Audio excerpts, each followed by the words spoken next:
Taihua e rangi whawha anō ai te reo Māori ki ngā koko o te ao, I nā rā hoki kua whakaurua atu e tētahi uepu hangarau matua I te ao, te reo Māori ki tōna taupānga whakawhiti reo.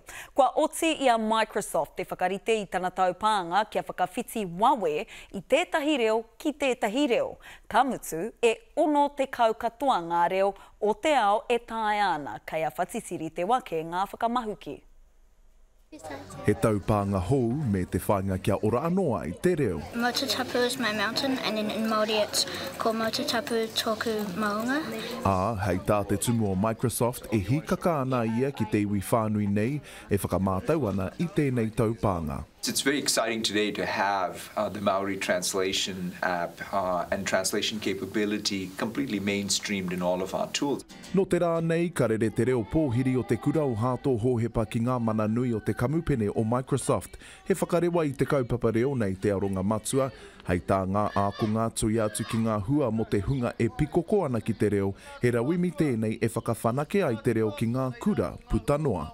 It's fun. The children are having so much fun with their learning, and it's really exciting for me as a teacher. It trains on written text, so anything that has been transcribed or written, translated into Maori, and then it has parallel in any other language. Between the two, you can now train this neural model to be able to learn how to do a language translation.